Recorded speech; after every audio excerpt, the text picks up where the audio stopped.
And we are live. We'll be right back with you, Howlers.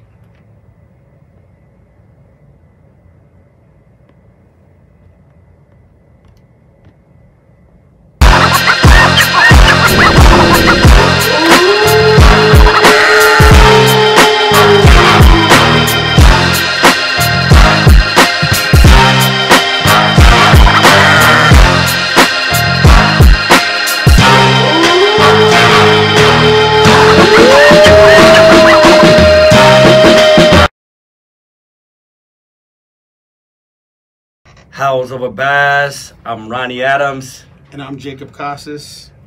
And this episode is called Lights, Camera, Action. And we have a special guest. Why don't you introduce yourself? Hi, I'm Andrea Gavidia. Gavidia, is that how you say it? Yeah, it was Gavidia, but most people can't say that, so Gavidia. So where are you from? I'm actually from LA. I know LA. we weren't expecting that. But I'm from LA, and my mom is Black. My dad is from El Salvador. Oh, okay. So tell us a little bit about yourself. So I am from LA. I'm in the industry of acting. I've been pursuing that since I was a kid, but I didn't do it full on then. I went back and started that career again at 18. And since then, I've been just doing it on and off. Okay. So, about 18, so... I'm 35 right now. Okay. I wasn't sure if I can ask that, so I was waiting for that one. I'm 35. So we're not supposed to be telling people our ages in the industry, okay? Because I need to be keep getting cast as a 15-year-old. I was thinking like you're in your 20s for sure. Well, good, good. You know. You get 20-year-olds for sure, casting roles. I mean, I still get booked for like 15-year-old roles, so, you know. I mean, really? That's good. That's like the youngest I've been casted is 15. Okay. Yeah. So when you started out, Ronnie? Tell us about growing up. We want to know about your livelihood, like, you know, your dreams and aspirations growing up. Like, you know, how was it? You know, did you always dream to be an actor when you were a kid? I think it was just embedded in me because of the fact that I grew up in LA. And I grew up on like 7th and Normandy, and that area was like popular for like filming. Like they would always film in our building. I lived in the Langenham, which it was like 8 floors plus a penthouse. So they would throw like a lot of parties. So I would always sneak to the parties where all the celebrities were and just like go get autographs. And my mom even... How old were you? At that time, I was like 5, 6. Yeah, when I moved into Langenham, because we lived across the street, the Barclay. And then we moved across to the Langenham, and at that age, I think I was like 6. Actually, I was like 6, 7, and I think I moved from there when I was like 8 or 9. Got you. So when you were a kid, that's when the dream was to be on the big screen. Yeah, I think more so too. My grandparent, my grandma, and my mom, they watch soap operas, and as much as I hated it as a kid, I think once I grew up, I was like, I really want to just do that. Like, but I didn't know at the time that was like the same thing. But my mom actually put me in acting classes, and I went on a lot of auditions. Like I even, like, you know how like back in the day they had like the Taco Bell, like the Chihuahua? Yeah. So I was a part of the crew where the kids were actually going to be the focal point. But then that kind of fell through, and then they just used the dog instead. Yeah, so I used to come home with scripts like, you know, like when I think back of it, I'm like, God, those scripts are racist. Like, you know, because they were saying something like, oh, are you gonna cross the border? Like, right, you know, it's like, whoa. But as a kid, you don't know what you're reading. But as I reflect, I'm like, wow, that was kind of crazy. It'd be all weird nowadays, huh? Yeah, like especially with cancel culture. Everybody's so sensitive now. It's like, come on, relax. Yeah, cancel culture. It would not fly. But yeah, so I was a part of that crew, and then I also even was supposed to audition for the role of like Selena, the little girl. Oh, really? Yeah, like I looked just like that little girl at that age, the one that played that. But I had, it's funny because I had more of a Spanish accent than she did. Like I spoke heavy Spanish. And that's because your dad being El Salvador. Well, not really. Salvadorian. Yeah, I would say yes, but no, because my dad actually got deported when I was like 2 or 3. So I pretty much taught myself how to speak Spanish at 5. Wow. So like I lived in on 7th and Normandy, so it was like in Miss Hood. So it was I'm like, am I allowed to say this? No, go ahead. Yeah, say whatever you want. I lived in the barrio. So I lived in pure like a Spanish neighborhood. Chola. Yeah. A little bit. Chola at heart, you know. I got to experience that side of LA. So I grew up in the MSSA hood, and damn, Southsider. And hey, my favorite number is 13. Don't judge me. But my birthday's actually on the 13th, so that makes sense. But yeah, so I grew up in that hood, and all my friends were Latino. Like a lot of black people didn't live in that neighborhood. I probably had like one black friend at that time. But my family was black, but I spoke fluent Spanish, and I pretty much spoke 90% Spanish because I was like always outside. So you had to go through a little bit of part of your life without your father. How was this? All my life. All your life. But at the same time, like I was raised by my brother, so I actually moved from LA at 11, and I ended up living with my brother. So I was. How many siblings do you have? I had one brother and 2 sisters, but it's just me and my sister now, because both of those my other siblings passed already. Oh wow! But I grew up with them. But I was a baby. My mom had me when she was like 42. So yeah, ladies out there, you don't have to wait. No, I'm just kidding. No, I'm just kidding. But there is a risk though when you have kids older. But yeah, my mom had me when she was like 42. My dad was about the same age according to my birth certificate, and my siblings, my brother was 21 years older than me, my sister was 14, and then my sister that's still alive, she's 7 years older than me. Wow. So I was a baby. I grew up pretty much like when I was with my mom, not the only child, but like the only one in that age group. So but how's their support? Are they supporting you in your career? Yeah, like they all helped raise me at some point, you know. My brother and sister were definitely like the elders. They were more supportive because that was like more of like they saw that for me, that vision. My sister that is still alive now, April, she has always been supportive, but she's just like, you should just get like a regular job because that's not like, say that, yeah, you know. But I get like how she doesn't. Well, now she understands, right? But I get how then she didn't understand because for her it was just like go to college, get a good job, and that was my grandma. She was like, just get a good job, like, you know.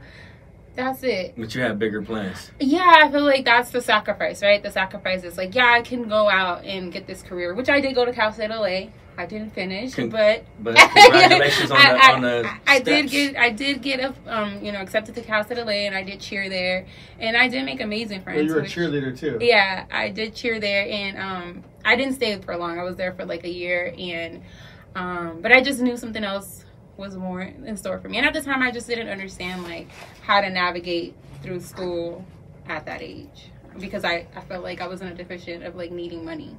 I didn't want to keep taking the bus. That was like the LA culture, like taking the bus. Like my mom never still is. Yeah, and you know it's so funny because I don't live in LA currently right now, but I do want to move back, and I want to move back for that reason to be able to like commute. Yeah.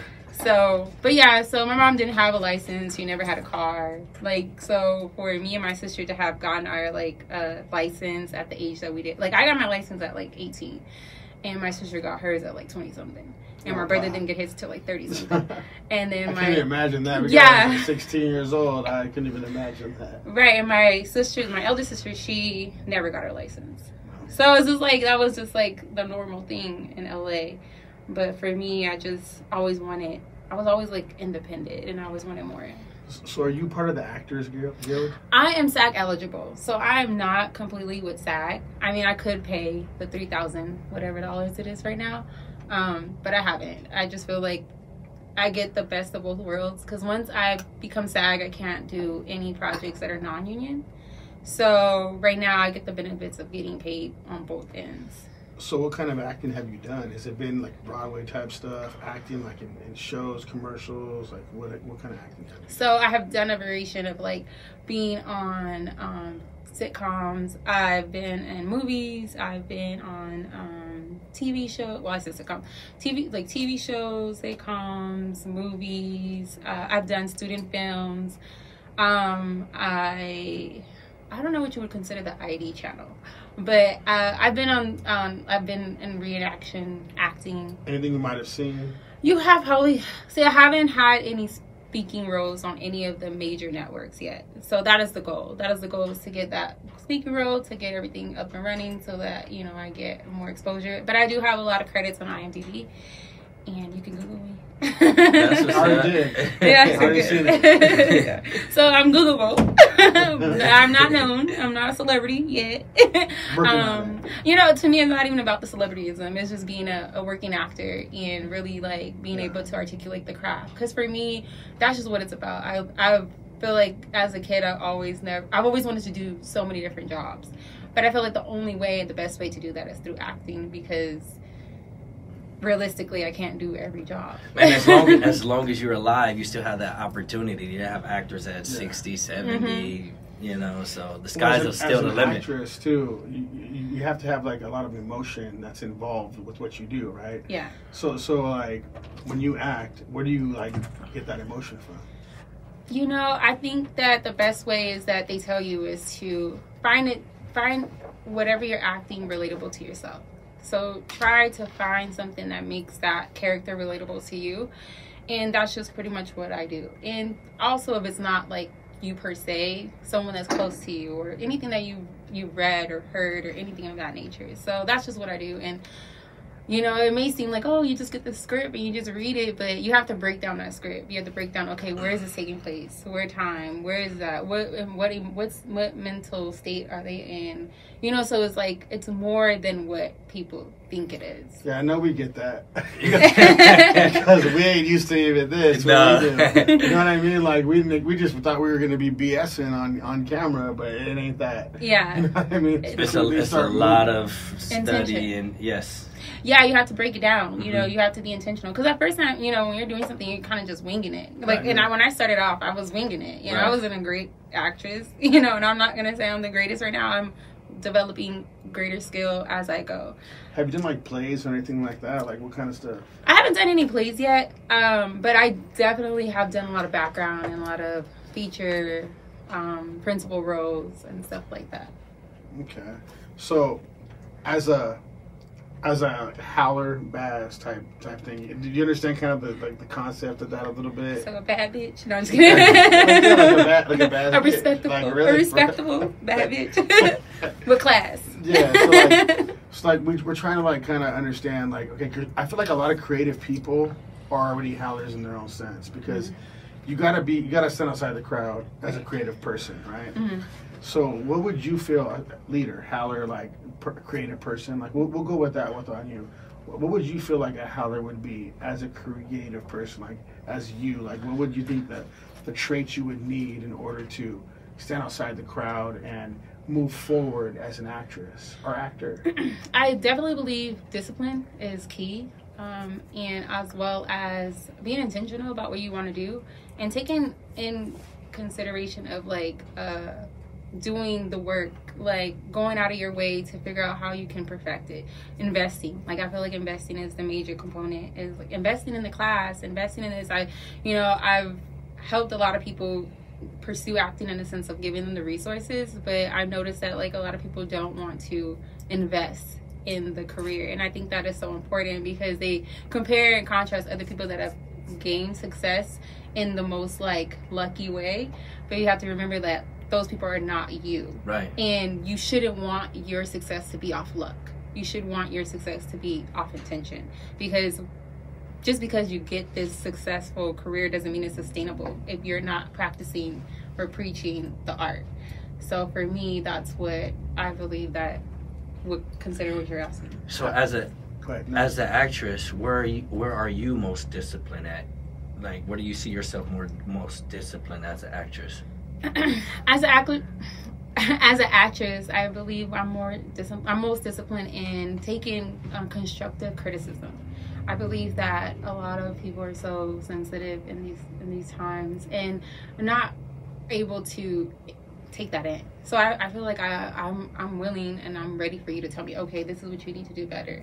And then also being intentional. Like, why do I want to do this? Do I want to do this for the fame or the money? And if those are the two things, then you're doing it for the wrong reason, because let me tell you, ain't no money in it unless you're unless obviously like there's change in it when you're getting like, you know, residuals and you're on commercials and stuff like that, but the money that everybody wants is like celebrity salads. Right. You know, so if you're doing it for the money, you're doing it for the fame, then it's not the right reason. That's where I feel the biggest growth in our lives as people is learning to take criticism. because that's how you grow the most. Mm-hmm. You know, seeing what I can do better, seeing where, you know, I can grow. You know, someone's telling me, like, and not sugarcoating it. That's how you grow the most. And life is able to take criticism. You know, you're not only growing in your business field, but you're growing in relationship. You're growing in every aspect when you're able to learn how to take criticism. So that was huge for me. Yeah. Well, I wanted to ask you too, like, why? I mean, we might as well get into this. I mean, this part, because I'm listening to what you're saying. So, you said a lot of people can't take criticism nowadays. You're right. Why do you think that? Ego. Yes. I believe it's ego. I think that a lot of people have been around other people that have gassed them up in a way that they didn't deserve, and they're internalizing that attention, and they're having like imposter syndrome. And with that being said, it's like you're thinking you're like a 10 and you're like not even a 1. Speak it. And in real life, like I think that like me, I know, like, granted, like I know that I'm attractive, whatever, but I don't allow anybody else to tell me what I am. Like, don't be gassing me up. Don't like, pump me no, up. you could gas me up. I know my real. No, you could gas me up. I know it's real. You could be like, you know, you could be like, oh my God, Andrea, like, you're so amazing. You could be like, I'm going to give you this, I'm going to give you that. But if you don't know yourself, you know who you are, and you're gonna get lost in that, and you're gonna get caught up, because you can, both of you could be like, oh, I'm gonna give you this, I'm gonna give you that. But if you never experienced me, and those are Baz's. Yeah, Baz dudes. And they don't even believe the real; they believe the fake. Whatever you say, they gonna believe it to pump themselves up. But even the Baz dudes are gonna be saying, right, I'm gonna give you this, I'm gonna give you right. that. Right, because if you think about it, like, people receive good news more than they receive bad news. Like, so it's like if you're gassing somebody up times 10, they're gonna take it in. But if you tell them like, oh, you suck, then I'm like, no, I don't. Like, you know. And then they're gonna say it's not how you, it's not what you said, it's how you say it. But they forget it's even what I said. Don't just look at how I said it. Go back to what I said also. Right. You know, because at that point, you know, I might have came off a little obnoxious, or I might have Not came. me. I might have came off too harsh. You know what I mean? But, you know, even if I did, forgive me if I offended you. But still, pay attention and look what I said. You know, you can grow there too. I think the key is not taking things personal. Like, I believe that we personalize so many things and internalize it to be what we are. But it's like, anybody can say anything to you, but if you don't know who you are, then you're gonna be so confused in this world. So I was like, just know yourself. Like, I know that I'm not 100% every day. I know I don't wake up looking like this every day. You know, I know that. And even with that being said, I still love myself. I still care about myself. I still know that what I can bring to my own table. I know what I offer. And so yeah, I just don't get caught up in the sauce. I don't get caught up in the hype and all that, especially for people that never experienced me. If you never experienced my love, you never experienced my care and all this stuff, then there's no reason for you to be able to hype me up to that extent. Now, granted, like, if you see my work and stuff like that, then yeah, that for sure speaks for itself. But in the sense of, like, you know, on a personal level, it's like, no, you can't really speak for me in that way because you haven't even experienced me. So don't let the hype kill you.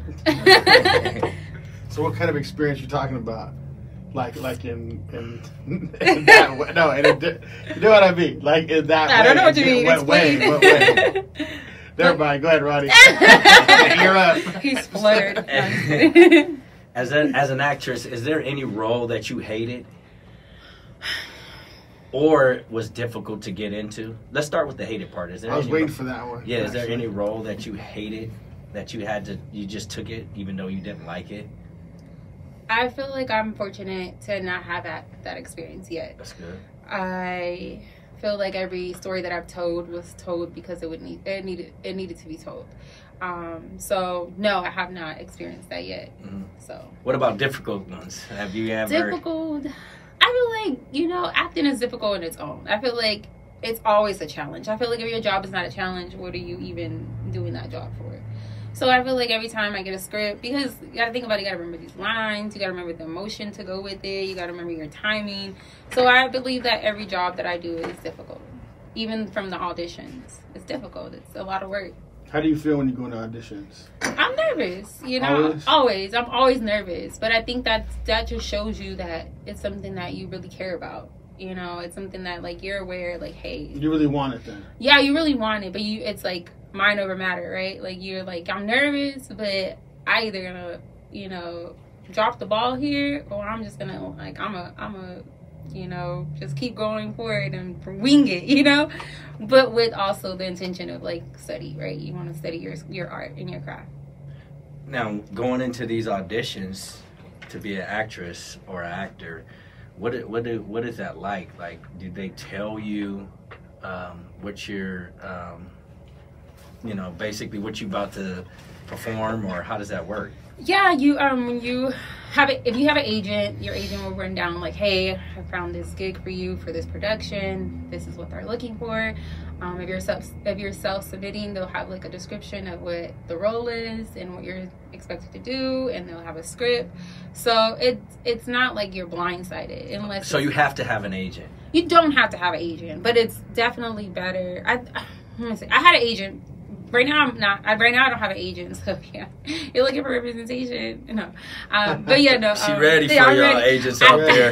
I did have an agent, and you know they were a new agency, so they really weren't able to like. So they sucked. That's what you're trying to say. Go ahead, put them on blast. No, it's just you sucked, whoever it was.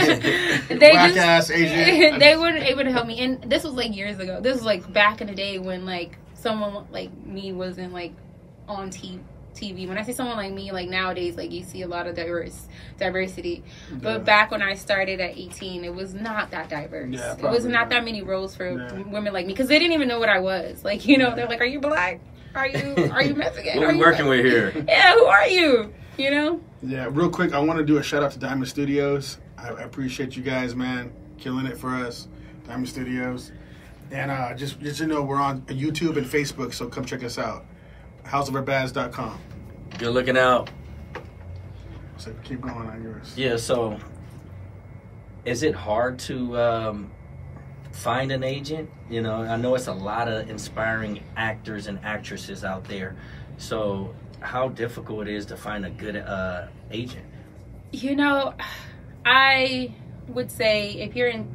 So typically this is how it works. When you're good, you pretty much get an agent finds you, right? So like that's how it happened. I originally got my agent, is they just found me. But you have to be nowadays. I feel like because it's so saturated with social media, you have to go out and vet for one. Right. I have an agency book, and I just kind of go through it sometimes and like submit my my portfolio and stuff like that.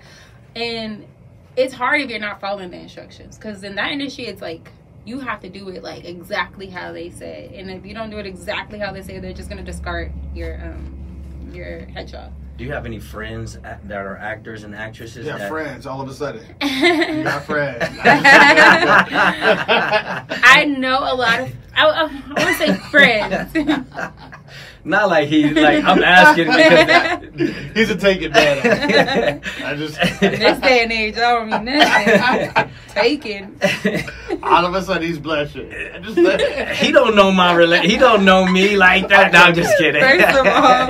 But anyway, going back to that, and the reason I'm asking is because birds of a feather flock together, and you guys can help one another if you're in the same field, and right? Look out for each other. And maybe I'm naive to not. I don't want to say naive. Maybe I've just been like low key about my, journey of acting. Like, I know people that are successful actors that we work together in the same restaurant, and now they're like, working actors. I have, I wouldn't say friends, but like, yeah, I have people that I know that are in the industry that are successful in the industry. But on that level, no, we're not working together. But maybe that's something that I need to reach out for and be like, hey, I'm struggling. Come help me. Network. Yeah, maybe I'll do that. Definitely. So, on some of the self-sacrificing that you had to do within this. So, I mean, obviously, like being an actor or actress or anything in the creative field, you have to like put a lot of like your feelings to the side because you have to just make things happen because you have to put yourself out there. Mm-hmm. So how was that for you? I think because I started at the age that I did, it was kind of like it was difficult at first because you're getting rejected. It's like, in the hood, I'm hot. I'm everybody, but in Hollywood, it's like, girl, like, we need more. So I just think that humbles you in a way where you're like, okay, I just have to work harder for myself to stand out, basically. So the rejection sucked, especially too, like I've been called to auditions for not really the audition. Like someone running so what does that mean? That means like, oh, I'm reading the script and I'm like, this doesn't sound like this would be for me because it sounds like it would be for a white girl, but whatever, I'm gonna just read the script. I'm gonna maybe. Why do you think they did that? So like I went to this audition and they had me audition, and then at the end he's like, oh, can you wait behind? And I was like, yeah, for sure. And he's like, hey, I just wanted to say you read the script, right? And it's like for a white girl, right? And I was like, oh yeah, I did notice that, but I just decided to just you told me to come, so I came. He's like, yeah, I just wanted to see if I could take you out for dinner. Damn. So yeah, I was like thirsty trap. That's kind of a lame thing too. Like, don't they feel like lame's doing that shit? Like, I don't know. He looked at your picture and said, okay, let me see if I can get her in here. That'd be lame as hell, though. Waste her time. Yeah, it was. I've had that so many times, So it is. This industry is tricky, right? So it's just like you gotta come. Is that when you were younger too? Like I feel like a lot of people back then were just doing lame stuff. Yeah, it was when I was younger. I was like in my 20s. Yeah, they still doing that though. Like even now, it seems more like, hey, dude, like you're lame as hell. Like you can't be still doing this. You know what I mean? Yeah, I haven't had that experience lately yet. So thank God. Yeah, I can see that now. It's kind of weird. Yeah, that makes sense. So yeah, go. So as an actress, what was one of your memorable moments? Can you look back and tell us of anything that you just can't forget? Well, I'll say two. So I worked on 2 sets. One was in 2010. I don't know, but I worked on Janky Promoters with Ice Cube and Mike Epps and Young Jeezy, and that set was so cool. Like Ice Cube. He was so nice. Like even the production wasn't that nice, but he went out of his way to make sure like we were comfortable. I was casted as one of those like background girls, and like dancing. No, I wasn't dancing. I was a part of Young Jeezy's crew. So in one of the scenes where we're in his dressing room. So, but yeah, like he was very respectful, and they were trying to make us sit on something like a treasure chest. Treasure chest. I have my Invisaligns on, my bad. And he was like, no, get them a real chair. Like, treat them like women. Like, treat them like human beings. So he had them do that. I was like, that's kind of cool. Because never know in this industry. Like, gave you a good experience. Yeah, a great experience. Mm-hmm. And then also, years later, I worked on Insecure. I worked with Issa Rae. And that whole production was just like so amazing. Like everything, they just took care of you. And I noticed that a lot of black sets are like that. So I want to get into this. So like, because you speak real well, right? Oh, so, thank you. Opposed to what? And you can tell. Opposed to what? Well, you're a confident person. Like you know what I mean. You're confident. Yeah. So I wanted to ask you, as a woman, like, how is the dating life as what you do and as the person you are? Uh-huh. How is your dating life? Like, what do you look for in a man for you when you date? I went on a whole journey of dating. I actually recently went on a date, but was he a Baz? Was he a Baz? Put it out there. Was he a Baz? Like, hey, were you a Baz dude? I didn't know. He gonna watch this soon. Just say it. I just was he a Baz or was he a Howler? He want him. Which one? You gotta pick one. Would you go on? He was a Baz. No. If he ain't saying it's a Howler right away, yeah, he was a Baz. Would you go on another date with him? No. So Baz in it. Yeah. We went on 2 dates, and the second date I was like, yeah, no. I just feel like with dating, what I look for is someone that's just themselves. Honestly, show up as who you are, and if that aligns with me. So he wasn't himself. Date 2, you learn a lot about people. Yeah. You know, so you got to go on a second date in order to see the real them. Maybe a third. You have to go on multiple dates. And you had to like just have to take the pressure off. Like you're like, hey, I'm just getting to know you, and I think that a lot of people just want to rush into their emotions, you know, and it's not even that, like, because if you notice, you change your mind all the time. Like, you know, today I might like you, tomorrow I might not, like, you know, but it's only it can be like that if you don't give yourself the time to just get to know somebody. I think that's just like a lost art. It's like people just want to rush into becoming a wife, especially when we get more mature. Yeah, and people want to rush into getting in your pants, like, you know. So it's like women want to be your wife so bad, and men want to get the draw so quick. Like, so it's just like you have to find a balance, and I feel like, or not, I won't even say a balance, but have to learn how to, like, you know, tip the scales. You know, learn how to how to serve each other. And I think becoming friends is a lost art, and I think that's just like the most important thing. Like, if you notice your friendships, how well they thrive, why not incorporate that with someone of the opposite sex or whatever sex you choose to date, to go in that way too, like, you know, and treat people with kindness. Like, I think people just don't know how to be kind to other people because they lack that for themselves. That's good. That's so great. Being creative as you are though, like, so, I mean, we're actually going to be doing a dating podcast. Okay. I mean, that's smart. Right? We'll bring you back if you want to. We want to get really deep into that. Okay. But, I mean, maybe even come on for that one too, right? Okay. But what I mean is, like, people have different, like, ideas when they date, right? Mm-hmm. So you being a creative person, right, even the way you speak, talk, the way you're kind of like forward with things. Mm-hmm. What do you look for though? When you're talking to these men, what do you look for in them? Like, because creative people do not look at people the same. I mean, that's just the reality of the situation, right? Yeah. You creative, you have, like, especially you've been an actress, you have so many things going on in your mind, the way you see things, the way you view things. I mean, you guys are in emotions a lot. Right. I'm not saying in a bad way of emotions either. Like, it could be any type of emotional state, right? Mm-hmm. So what are you looking for? What do you see when you're in that? I believe I just look at how you act, the things that you say. And I think I take, like, I think I have selective memory because I remember stuff. I remember certain things, like, you know. The bad things, Is it all the bad things, like, the typical? No, I just remember, like, I just kind of, like, just pay attention to, like, your mannerism, how you speak, how you move, how you talk, like, your foundation, like, where did you come from, how were you raised, like, you know, what were you... You know your truth. Like, you're dialing everything in. Yeah, I'm just, taking in consideration of, like, who you are. But just, giving you grace because we're human. Like, you're not going to find, or let me say you're not going to find somebody that's perfect. But you're not. Like. I'm right here. I'm him. Well, yeah, then I don't want perfection because I'm just kidding.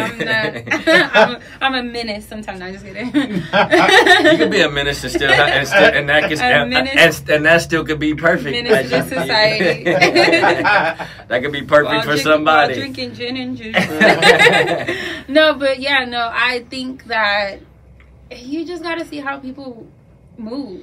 Like, watch how people move, how, people just act and react. I can sense, like, I think I pick up on a lot of energy.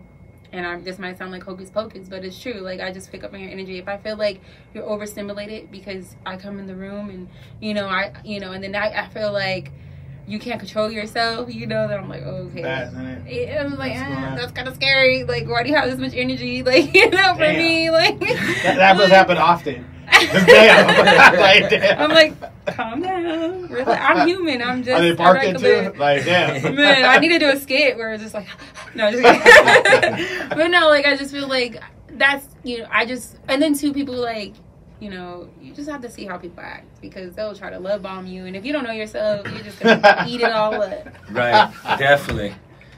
Yeah. They tell you they love you in like day 2 and Man. It's like, that's an inside joke between me and him. I got a question for you. Sure. As an actress, what are the things that you wish were different in your industry? I believe that I wish that it wasn't so segregated. Like, in the sense of, like, culture-wise, like, you know, wise.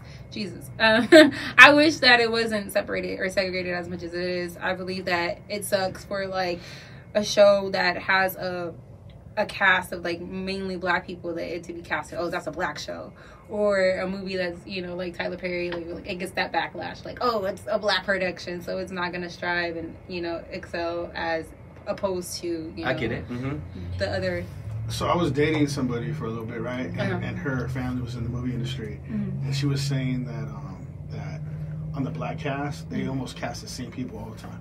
It's like a normal thing in that industry, and it's hard for them to get anybody new. Even if they want it, they can fight for it, and at the end of the day, they still can't get them.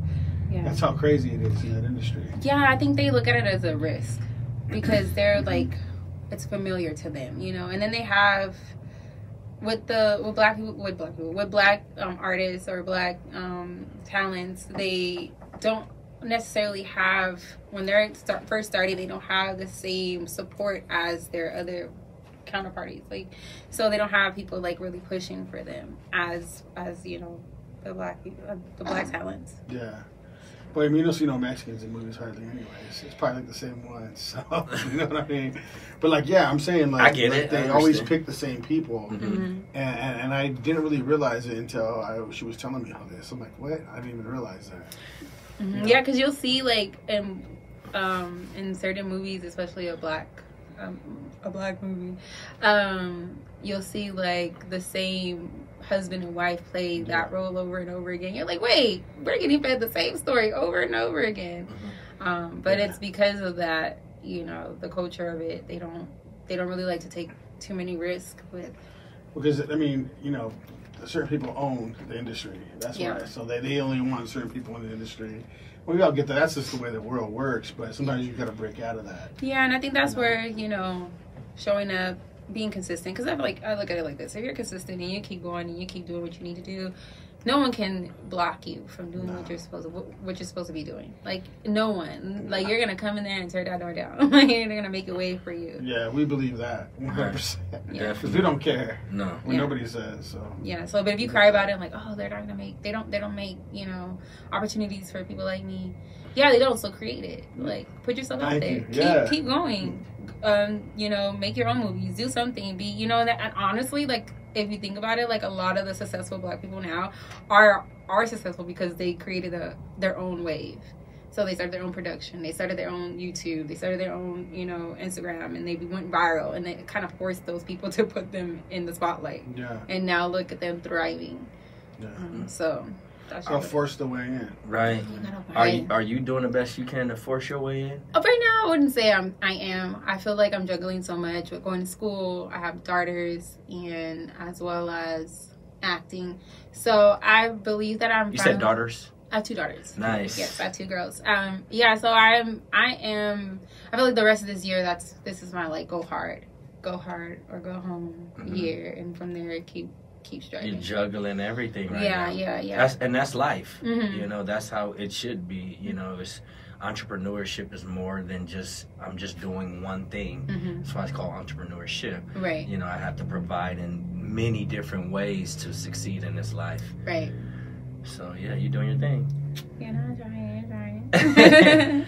So, I'm going to ask a personal question. And now we're going on a break. Yeah. Yeah, we're going to talk about finances. So tell us about the money. Yeah, tell us about what's the biggest, what's the most money you've ever made on a job, on a gig when it comes to acting? It varies. I believe I got paid the most when I worked on JV Promoters. I didn't really work that many. Like, I probably worked back in that day, like, and at 8, how old was I? Maybe like 18-ish or a little bit older than that. I think I worked like 2 weeks on that production, but not a full 2 weeks. Like, here, like, you know, maybe like 1-2 days this week and then another 2 days that week. And I think my total checks were like over $3,200. Nice. Yeah. So, for 1 or 2 days, I need that type of money. It was like 4 days. So, well, for 4 days, I'm willing to make $3,200 in 4 days. Yeah, so it was good. I got paid really well. And I believe, like, you know, it's still like that. well, I won't say still like that, but there's still a lot of opportunity in that sense. Like, especially if we book a commercial, there's residuals. So that's the goal. Everyone wants to be in a commercial so they can get that residual or be on a... So have you done any commercials? I've done commercials, but not as the main character to get residuals yet. So that is the goal, you know. Any gigs people can go look at you on YouTube to see, like, some of your skills? I've done student films, okay. So I think there's something on YouTube with student films. But if people just look me up, they'll see like all my credits. And you know, it's funny because like there's things that I've done and I wouldn't even think anybody would recognize me, but I get so many DMs and like, oh my god, I saw, you know, this, I saw you in this, I saw you in that, or is this your picture? Someone took it, you know. So it's a hit and miss. I've done so much that there's things I've done I don't even know. So I'm pretty sure like once I make it in the sense of like being known, there's gonna be so many things out there and I'm like, oh well what was that at when I needed to add it to my reel? Like, you know. So being a strong woman, right? Because you can obviously I'm tell soft. you're a strong woman. Nah, you're strong. You can tell. I'm fragile. So I wanted to ask you, God-fearing, right? So God-fearing is literally on top of our list of howlers, right? Mm-hmm. So for you, being a strong woman, you have to have some type of foundation. Right. So are you a God-fearing woman? Where's God in your life? Is He in your life? Of course. I believe in God. I believe that, you know, I believe there's a higher power. I believe, you know, I go to that space every day. Like, I am not afraid of my emotions. Like, I probably cried before I came here. like I'm always tapped into that, because then it's more so like, hey, this is where I'm at right now. This is where I feel. Guide me and tell me what I need to be doing, because I can only do what I think I'm supposed to be doing. But I feel like the more I pray, the more I, you know, journal or be intentional about my faith, it still directs me into this career. And no matter where I end up, like whether it's directing, because I want to direct too, or just playing, you know, just acting, I'm always going to be in this industry no matter what. So you do believe this is your purpose? Oh yeah, I definitely do. I think this is my purpose, to reach people so that I can... How do you want to reach them? I want to reach them in the way to like have them check in. Well, I'm saying, if you had your way, right? If you had complete control of how you wanted to reach somebody, how would you want to reach them? I would just be like, I think reaching people would, in the sense, like, what do you mean, like in a is it a spiritual way? Is it a way of value? Is it like what kind of way? If you had your way to say, hey, this is my production. This is what I'm doing. I'm gonna act in this. How would you want to reach somebody? I think I would just start off with like, how are you? Like, honestly, like, what do you need in order for you to succeed in life? Like, what is it that you're missing, and how can I service you to get to that place? So that would be my way of helping people. So you're a woman of service. Yeah, definitely. I would be like, what is it that, what's going on? Like, I feel like a lot of us mask a lot of things, and a lot of us have trauma and struggle with so many different like emotions that we don't even know how to like deal with it. But I feel like a lot of people that are not like, you know, a lot of people who are not like aware of it are the ones that are struggling the most. So I think having that conversation with people, like, hey, like if I had my own show, I would be like, how are you, like, in real life, and like what is it that you need in order for you to get wherever you want to be? Like, are you happy? I think that's just, and it probably sounds so like cliche. No, because your goal is to be a director, so you have that opportunity as a director to be one-on-one with a lot of people. Yeah. You know, and get into. But more so, why?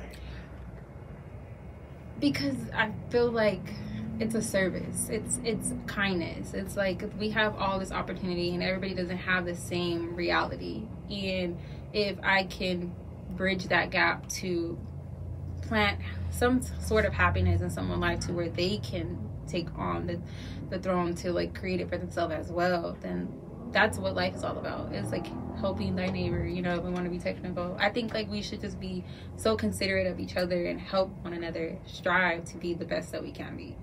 Most people don't think like that. Yeah, I know, but that's... Yeah, but it's crazy. That's the first thing that came to her mind. Right. That's kind of cool, actually. Yeah, but I just think that, you know, a lot of people are so stuck in like fight or flight and they don't know how to get out of that. Survival, and I think and you're thinking serve. Yeah. That's like a real woman type of way of thinking. Characteristic. Like a strong characteristic of a woman. Because we don't hear that hardly ever. I'm like, I'm strong, but I still need to be taken care of. I'm strong because I have to be, I think all of us have to be strong, right? But at the same time, you still need care. Like, I always say this, like, if you believe in God and you believe in higher power and you live by that reality, then you will take in consideration that we are all a child of God, right?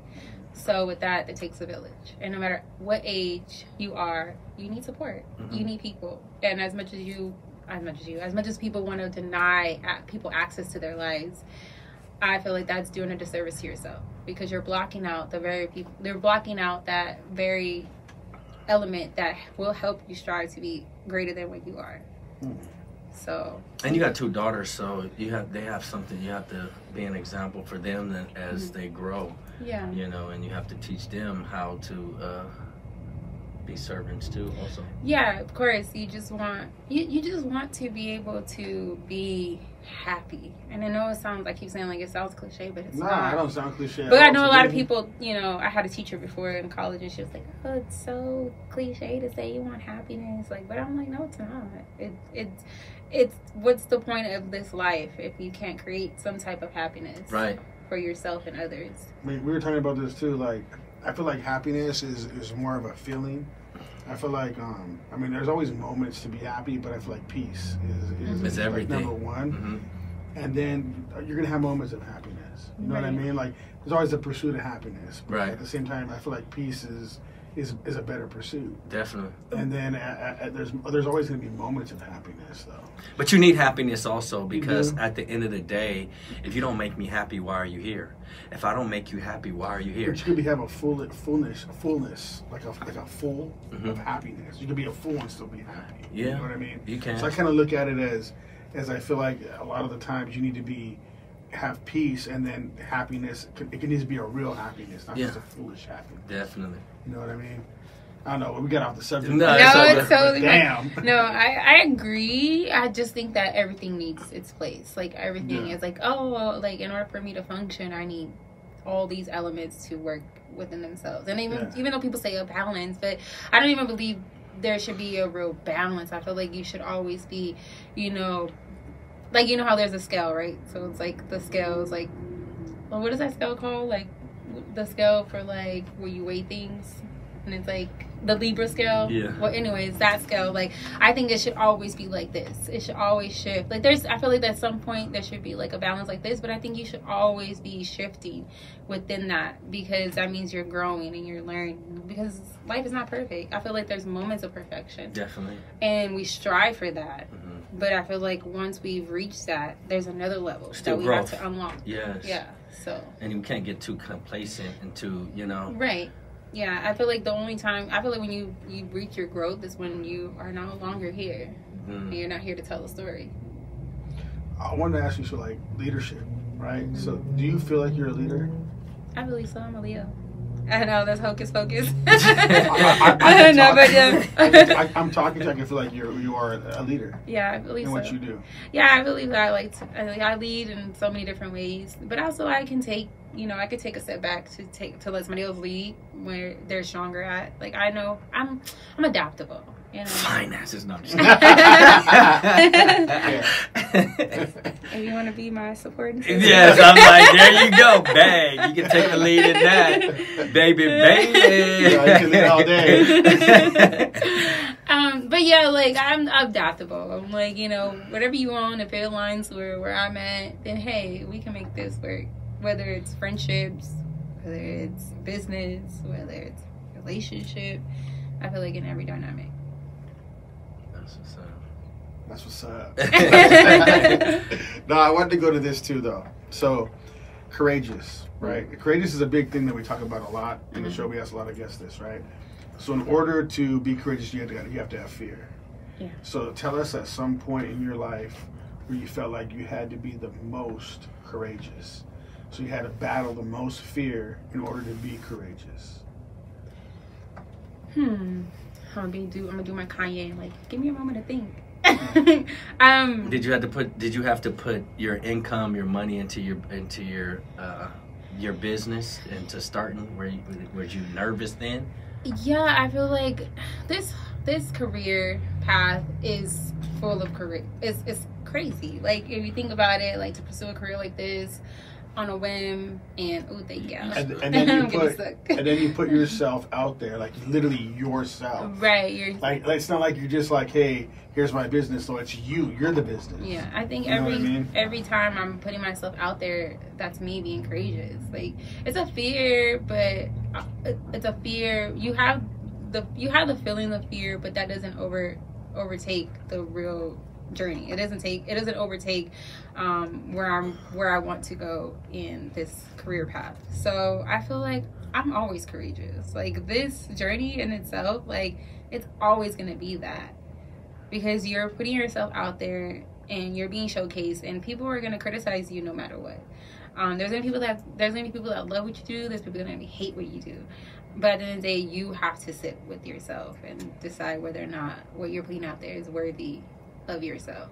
I want to cuss right now. I want to say F them, basically. Like, who cares? Like, we don't care. We know that, though. Right. Because, I mean, a lot of the times is a lot of, like, the people that support you are strangers. Mm-hmm. They're the biggest supporters. Definitely. We talk about friends this all the time. don't ever say nothing until it's too late, until we don't need them anymore. Like, I needed your support earlier. What happened to that? You know, I don't. I look at it like, I don't lean too much on people that are close to you as your support system, because they can't see the vision the way you can.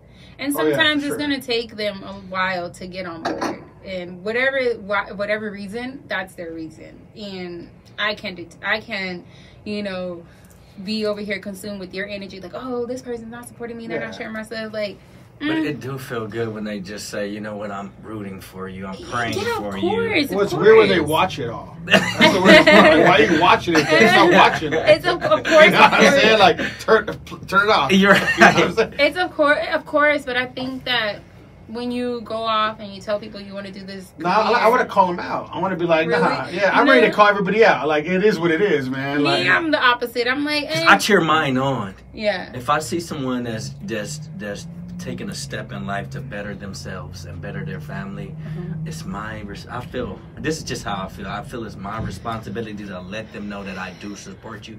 I'm praying for you. I hope that, you know, that everything works out, and let them know that I'm there for them. Well, you knew I was like that too, until after a while I didn't give it. I don't care no more. Right. I'm gonna call everybody out to their face because I think it's funny. Like, I like maybe people feel uncomfortable. So let's feel uncomfortable right now. You know what I'm saying? You're like, toxic. Let's get uncomfortable right now.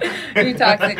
I look at it like, those people are not your target audience. Nah, they're not. No. You know, Yes, so they're not gonna make you or break you. No. So, but they're gonna be there with their hands out with afterwards, like always. And that's how many times that happened. And you can send them to the county line. Like, nope, this is not the government. No. You will not get your EBT over here. That's right. Even if y'all want to give me some EBT, no, just kidding. We pay for those. No, just kidding. But yeah, like I feel like you killed them with kindness. Like Beyonce said, the best revenge is your paper. Like, if you let that fester in you, it's gonna just keep you off track. I just be like, hey, one day you gonna come around, and at the end of the day, like, you wasn't here when was supposed to be here. You're not gonna be here when you not supposed to be here. That's just the way I look at it. So I don't. Them steak and eggs and that shrimp gonna look real good on their Instagram.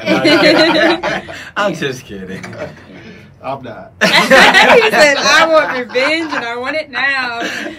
Me, I'm like, he doesn't really care. Like, he does. But if we're in front of each other, I would just call him out. It's just funny to me. Like, just and you know, I used to be crazy. Like, I used to be toxic. Like, you know, but it's gotta be toxic though. Because it's just like addressing something you already know, right? And they know, but y'all both playing dumb to it. But now you're addressing it like, so you didn't like my post? Oh no, I don't go like that. Nah, that's lame. I won't do that. I won't go that far. I'll just be clowning them. You know what I mean? Yeah, I feel you. I mean, you don't like my stuff. It's okay. I know you be fantasizing about me. Oh, damn. That's how you really feel. I was like, I know you really do like me a lot. You just can't show it because you're not secure with yourself. I get it. I like that. So we'll go to the next one. The creative spark. We gotta hit that. Talk about it. So like all the creative people we bring in, all of them, right? We always ask them where their creative spark comes from, and what do they believe is their biggest creative spark that's part of them. I would say my creative spark is my personality. Like, I just think that I am a people's person and I love people, and I think that the best way to get in the minds or the hearts of people is to be presentable in that way. To, you know, I feel like with acting, you can tell so many different stories and people be relatable. Like, and I think that there's so many untold stories that need to be told and need to be put to light. That's where my creative spark comes into play. It's like, I want to tell this story. I want you to feel me. Like, you know, and I want to feel you too. I want to understand what you're going through and your struggles and your trauma. And I want to showcase that. That's what's up. Good. Yes, that's great. That's definitely great. I don't know how much longer we got, but 3 minutes. 3 minutes. Let's It went fast. Yeah, it went fast. Okay. That's what she said. Never so for bad. me. I'm never gonna come back. I don't get down like that. Yeah, you're coming back for the dating episode for sure. Yeah. They gonna say that was fast. He laughing. So okay, well we might as well just cut this one. So let's see, like, love. We got 3 minutes. Let's do love. So like, how do you feel about love? Do you think love exists? Do you think love's real? Oh, I think that's a lot of what we lack. Love is love, you know, and I think that people try to minimize it. And love is definitely real. This is love, you know, like this is love right here. Like, it exists, whether you believe it or not.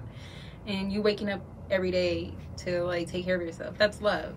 But I think that people need to be more intentional with the love. They need to really like do the things that they really love and not do things that, you know, sound good for other people. If you want to do a career like this, do that career, but it doesn't make you less than because you're not working at a firm or wherever, you know, that may look that looks like good on paper. So yes, I definitely believe love it exists. This is our side hustle, by the way. Don't think that we just do this only. I only do this. He lying. That's all I do. He lying, but go ahead. But yeah, no, love is important, and I feel like it's lacked. And definitely, do some self-love, guys, because it is important. This is why the world is so mixed with so many different energies, because people are not loving on themselves and others. I get it. Yeah, I like that one. The ultimate question. So, like, wipe everything away. Okay. The money, the cars, the clothes, everything you are, right? Okay. Who is Andrea? Andrea is... Tell us who you are. I am this spirit. I'm everything, honestly. I am love. I am light. There's dark to me. There's compassion. There's kindness. There's forgiveness. There is nurturing. I am so many different things that we would be here all day if I was to just tell you who I was. But yeah, stripped away, I'm me. I'm authentically me. Like, despite like how other people may view me or whatnot, I show up as myself, and I hold myself accountable to that. That's everything. Do you love who you are? I'm obsessed with myself. That's good. That's good. Yeah. So do the House of a Baz. I'm Ronnie Adams. And I'm Jacob Costas. Thank you for coming on. Thank you for having me. And we're out. We're out. Shed the sheep. Shed the sheep. Bye, guys.